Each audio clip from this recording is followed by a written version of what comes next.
Hello, and welcome to the module Monitoring Common Core Instruction in the ELA Classroom. My name is Leslie Zaroya, and I'm a Reading Language Arts Consultant here at the Los Angeles County Office of Education. Today we'll look at why a monitoring system is a valuable piece of Common Core instruction. We'll explore components of effective monitoring systems and figure out a few ways to get going with it.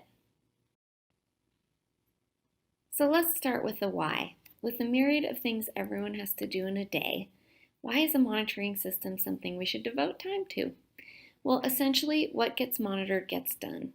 When we draw attention to something in our school, focus on it, talk about it, make it front and center, it tends to get better. Not rocket science, right?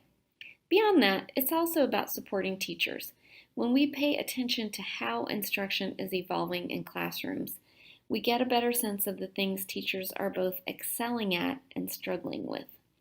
Resources can then be utilized efficiently. Teachers who are stellar at one aspect can coach or mentor others who maybe don't have as solid a grip. Another key thing here is that it keeps it real by focusing on students, how students are responding to the instruction they are receiving. It grounds the conversation on instruction in facts. Students are either grasping the content or floundering. Usually it's nuances of this kind of simplified statement. Some are getting it, some are not, but it allows us to ask, why are some there and others not? It opens that door to deeper discussion around student learning. Finally, when you monitor instruction closely, it in some ways shows you value the work. You acknowledge how hard it is to provide really real quality instruction.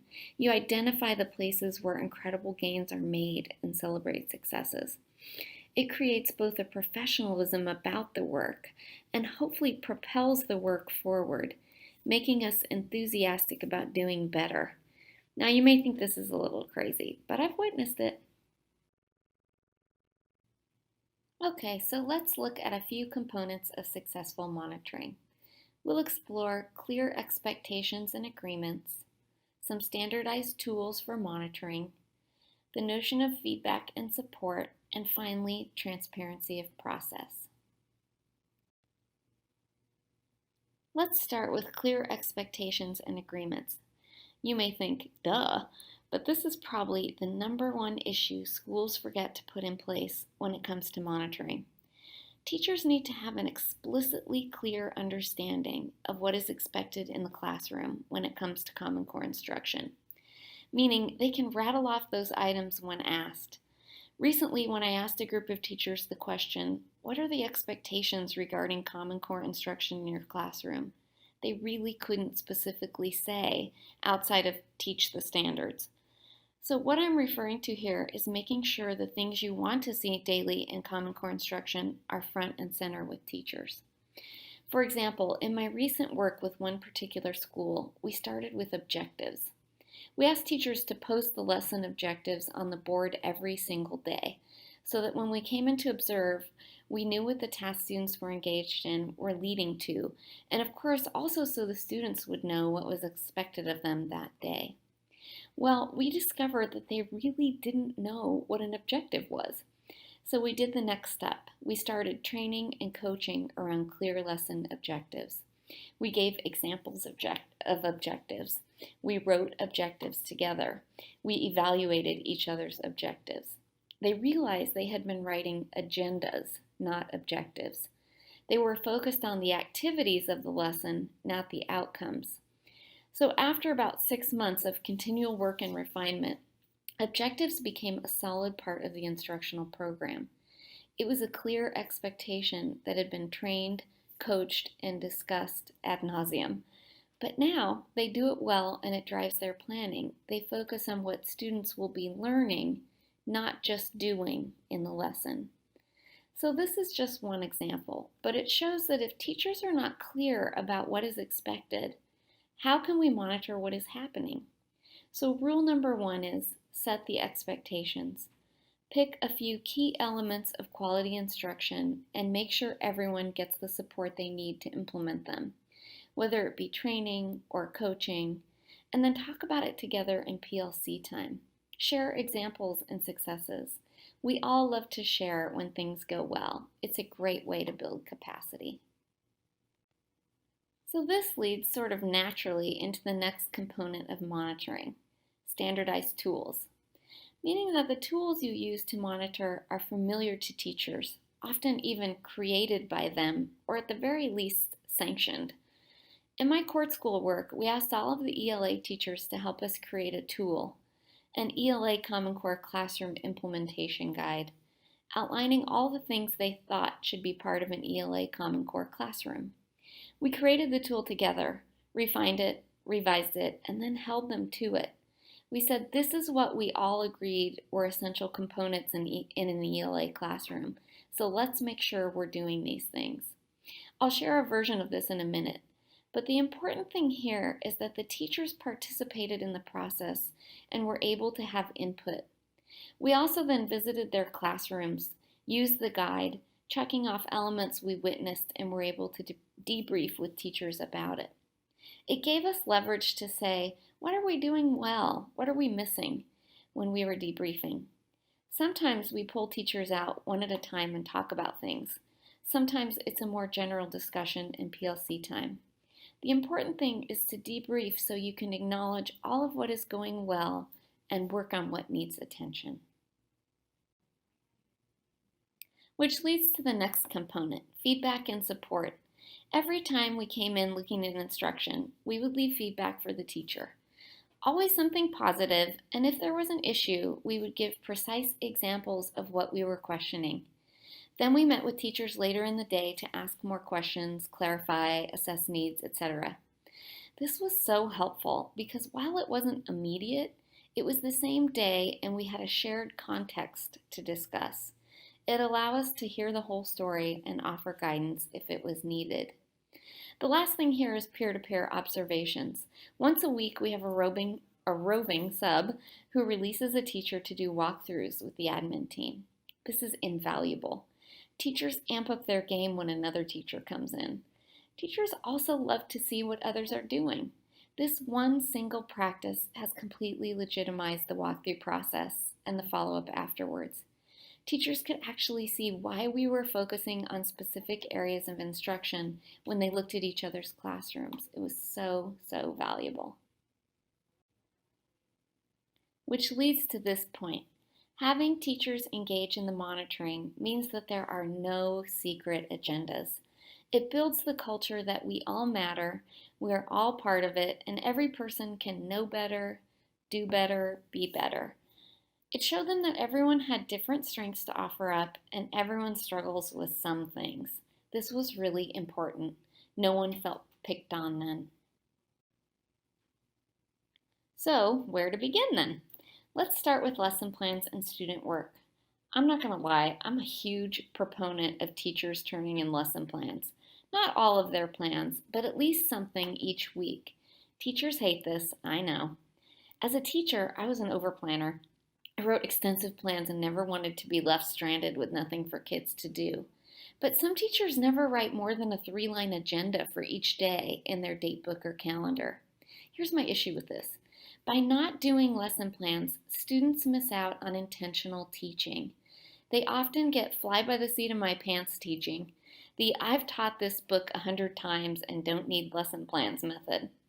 Well, Common Core asks a lot of teachers and students, and I don't know how anyone could possibly even consider not planning detailed lessons. So my advice is, have teachers plan and submit at least one detailed lesson a week. This way, you can look to see that the expectations you have set as a group are being addressed, at least in the lesson plan. Then, using a protocol, and there are many floating around in the world, and we'll try one in a minute. Have teachers go through the plans and see if they address the key features of Common Core instruction. Next, I recommend using a structured protocol so that it is objective and not personal. The process then guides the discussion, and the focus can be on the outcomes of the lesson. Also, it's useful to let teachers decide which lessons they would like to study and do a self-check on. Let's look at one now. So here's a fairly simple protocol that can be adapted to focus on different elements. It's best done in pairs so teachers can talk through it with someone as they go through the lesson. All you need are different colored highlighters, a pen, and the lesson plan. Feel free to get some highlighters to do these steps with me if you like. Let's try it. Take a look at the attached lesson plan. It's a 9th grade lesson on the poem Oranges by Gary Soto. The first step is to read through the lesson all the way through to get the gist of it. You may want to stop here and do this if you're watching this on the archive. Next, you would just discuss general impressions of the lesson in pairs. Next, read through it again and this time highlight the objective in yellow. Then look through and highlight all the components in the lesson that would lead to mastery of the objective in yellow as well. You may have something similar to this. Note the lesson objective is that students will analyze the development of the theme and demonstrate understanding of figurative language. So a few of the items that lead to the objective start in the anticipatory set with generating words and phrases related to first dates and then the writing of sentences that describe winter. These are clearly set up for learning about figurative language. Then there's work talking to the text as they read and citing specific lines that lead to the theme. The next group activity is also clear practice in identifying figurative language and how it impacts the mood and tone. And finally, students demonstrate understanding by writing a short constructed response on the theme. So next then, we turn to the language objective and targeted language function and highlight those in pink along with the pieces that lead to those objectives. So here you'll notice I've highlighted the language objective. Students will work in pairs to share ideas and write original poems using the free verse method, as well as the language function, learning about free verse and how punctuation helps guide meaning, as well as the use of modifiers in the poem.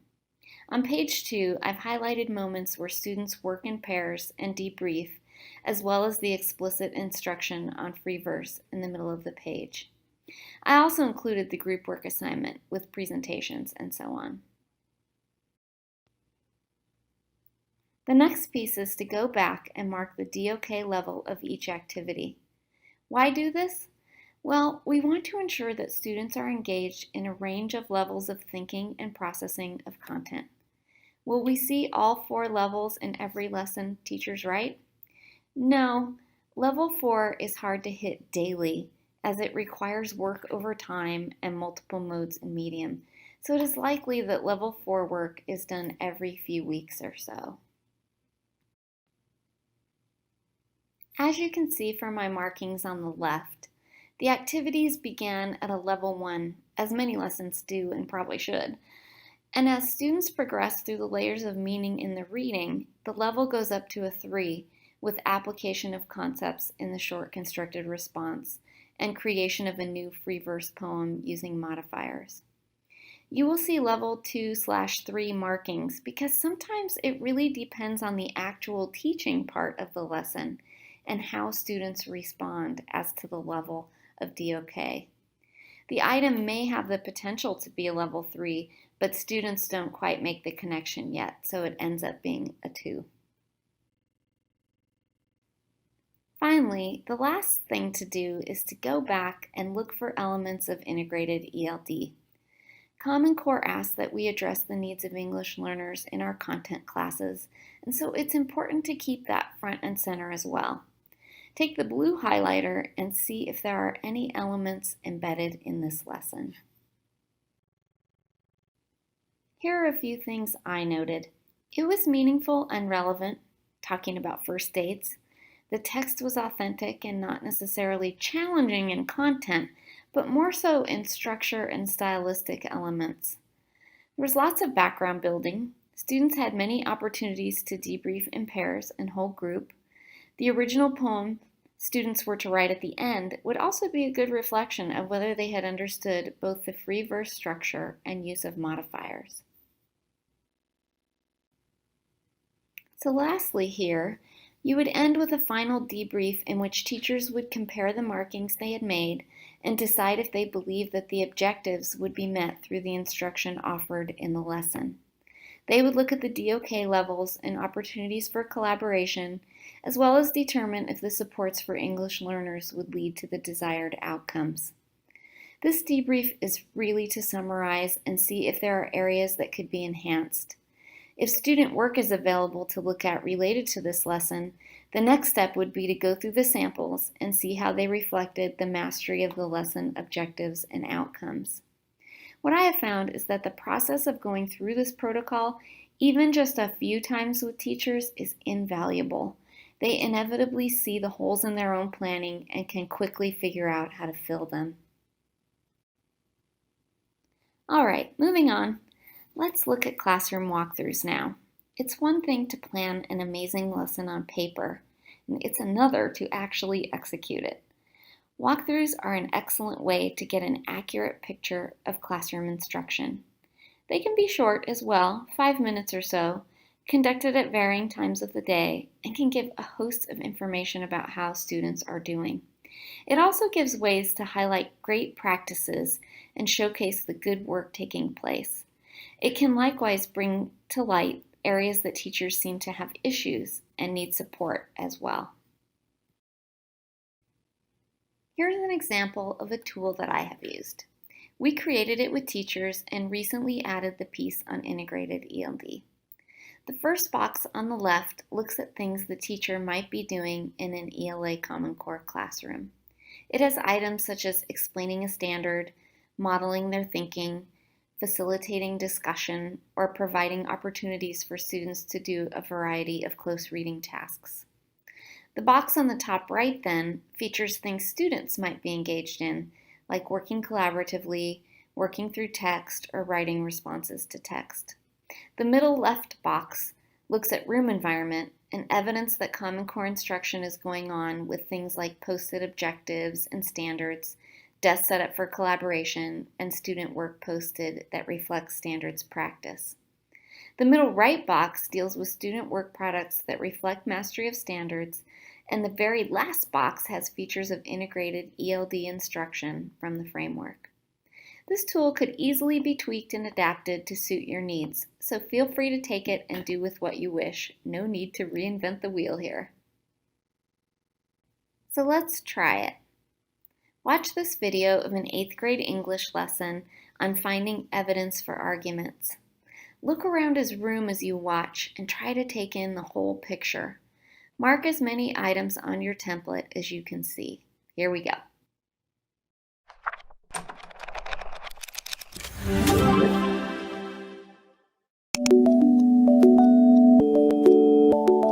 As far as this lesson goes and Common Core standards, I think one of the strongest aspects of this particular lesson addresses citing textual evidence.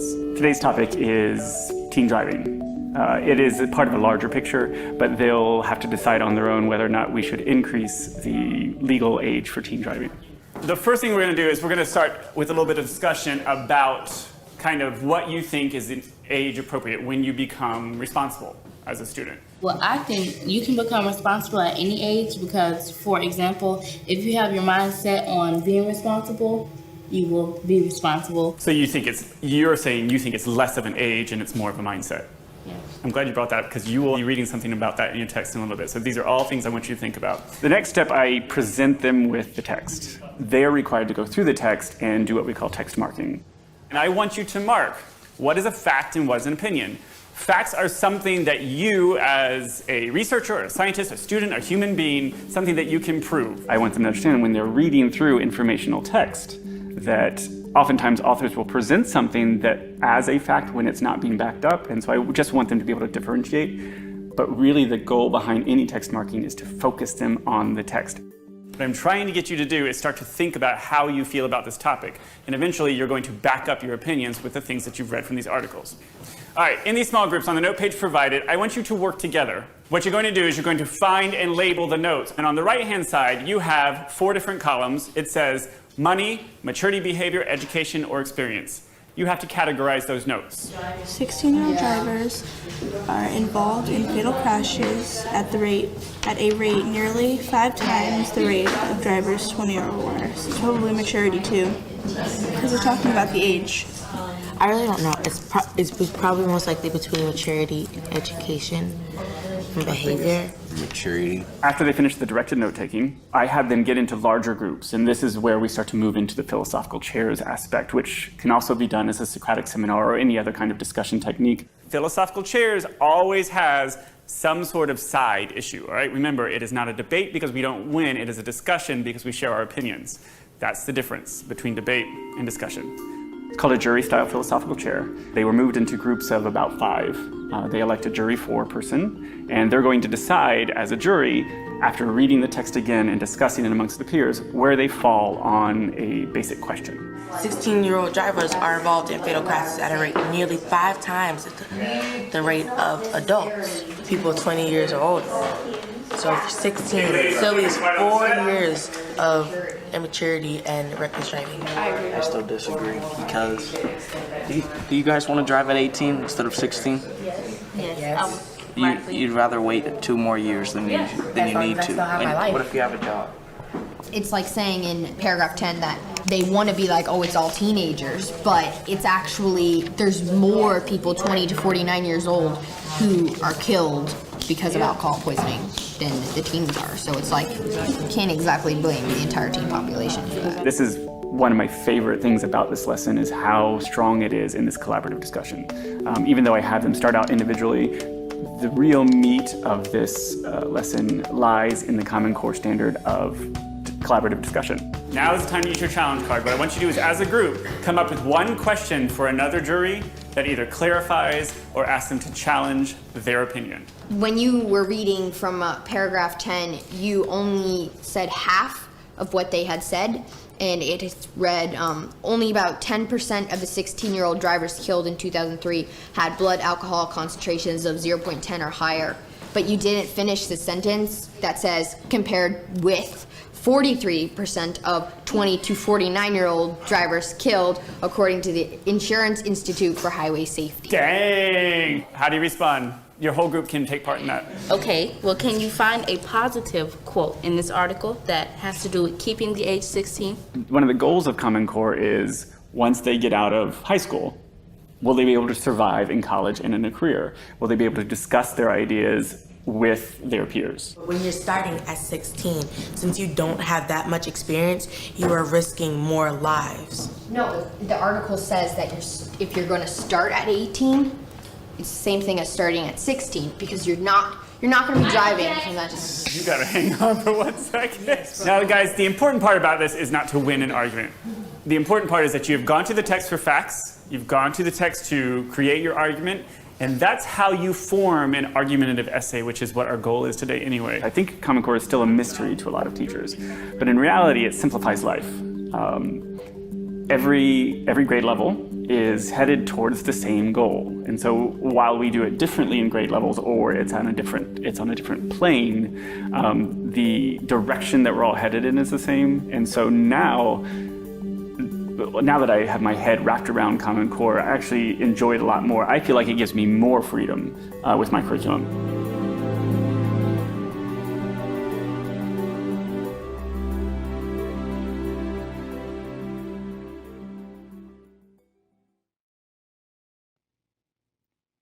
Feel free to take a minute to stop here and discuss if you're listening on the archive.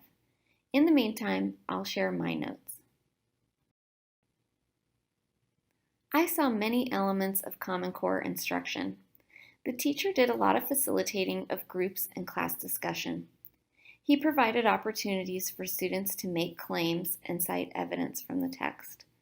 Students were working collaboratively, engaged in close reading, and using a graphic organizer to record facts and opinions and other notes. They cited evidence and presented arguments, as well as evaluated peer claims. The room was set up for collaboration, and it appeared they were used to it. So you get the drift here, and overall I think it was clear he had a good grasp of Common Core instruction. There were many positives. The feedback I would give would relate to 2 areas: room environment and language functions. His room was a bit of a mess, and it was hard to see if there was student work because of the piles of junk everywhere. And as far as language function, I think he could have done a bit more on calling out the language function of fact and opinion for his English learners.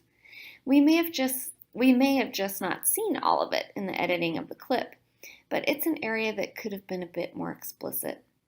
At any rate, it's important to remember that the tool is not meant to be completely filled out every time. No one can attend to every single item all of the time. And depending on the time spent in class and the point in the lesson that the walkthrough occurs, a lot or a little may be evident. So really what it's good for is a general impression of how Common Core is playing out in the classroom over time. If the same issues arise time after time, then it becomes something to address in coaching or PLC time. So that is a quick look at a few resources for monitoring Common Core instruction in the ELA classroom. I hope you found this useful. If you have questions or comments, feel free to email me. Many thanks to the teaching channel for granting permission to use their video in this module. And thank you as well for attending. Happy monitoring!